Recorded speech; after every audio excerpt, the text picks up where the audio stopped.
Mais longtemps avant Babylone, il y a 5 ou 6 000 ans, une autre civilisation remarquable a vu le jour dans ce qui est aujourd'hui l'Irak.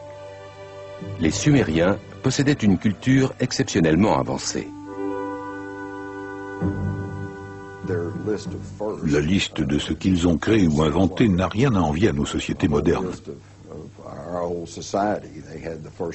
Ils ont mis en place le premier système politique à 2 assemblées, le premier système scolaire, et l'on pourrait citer des tas d'autres choses. Il faut donc se demander où ont-ils pris toutes ces idées. Je pense qu'il faut se tourner vers les anciens Sumériens eux-mêmes et écouter attentivement ce qu'ils ont à nous dire et qu'ils ont répété à maintes reprises. À savoir que leur civilisation leur avait été enseignée par des êtres descendus sur terre depuis le ciel. Ils les appelaient Anunnaki.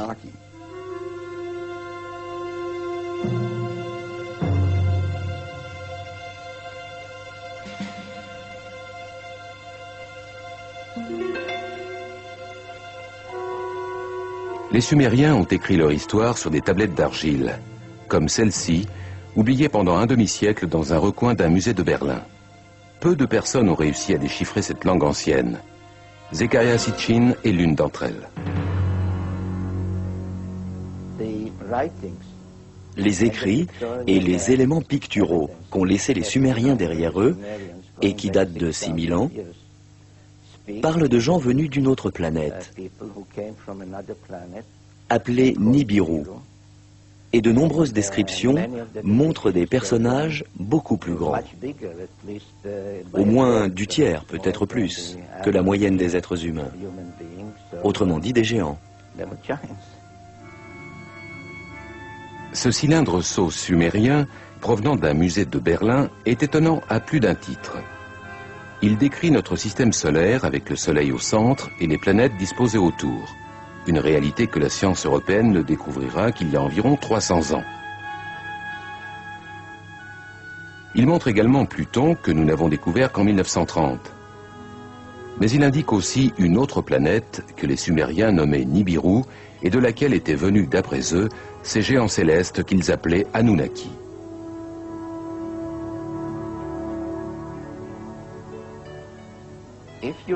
Si l'on observe les 3 personnages représentés ici, on voit qu'ils sont à peu près de la même taille. Mais si l'on garde à l'esprit le fait que cette divinité est représentée assise et que l'on extrapole sa taille à partir de la distance comprise entre son genou et sa hanche, on réalise qu'il doit mesurer environ 3 mètres, un géant. C'est l'un de ceux qui serait venu sur Terre depuis le ciel. Cherchant les signes d'une existence extraterrestre, les astronomes ont poussé leurs investigations de plus en plus loin dans l'univers. Mais peut-être auraient-ils pu se contenter de regarder plus près.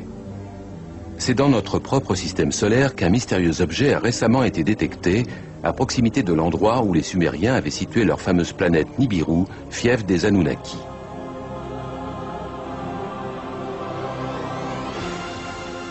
Les partisans de cette théorie y verront, sans nul doute, la confirmation de l'existence de ces géants venus d'un autre monde.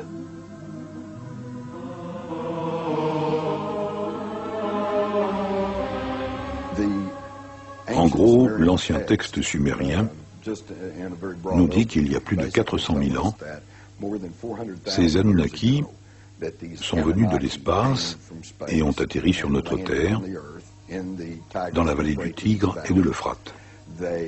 C'est là qu'ils auraient établi une colonie qu'ils ont nommée Éden.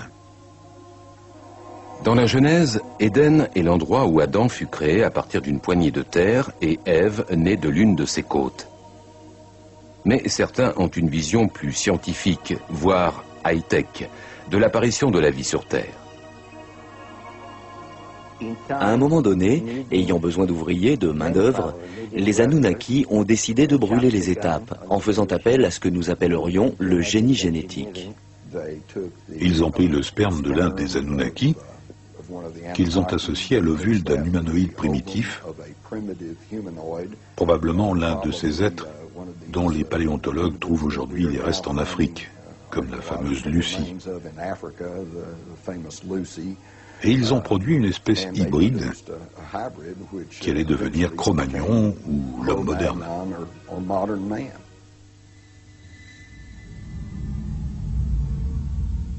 La légende dit que lorsque les Anunnaki sont revenus après plusieurs milliers d'années pour constater les résultats de leur travail génétique, ils auraient trouvé les femmes de notre Terre irrésistiblement séduisantes.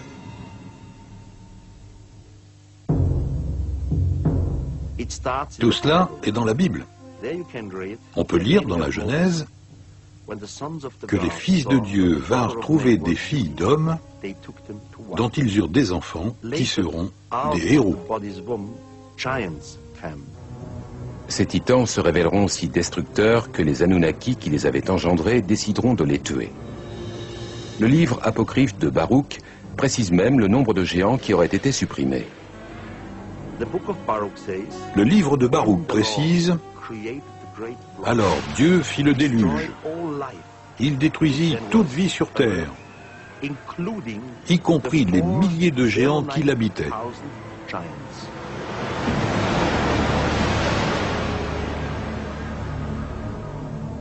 D'après ce récit, quelques titans réussiront à survivre, mais leur règne sur Terre s'achève et les humains vont devenir l'espèce dominante. Les géants vont toutefois continuer à vivre dans la mémoire des hommes, telle une image étroitement associée à nos origines. Pour certains, il s'agit de bien plus que d'une simple réminiscence. Un certain nombre de personnes continuent à décrire des rencontres avec des êtres géants qui seraient descendus d'un engin étrange. D'après eux, nul doute que les Anunnaki, ces géants célestes, reviennent en force.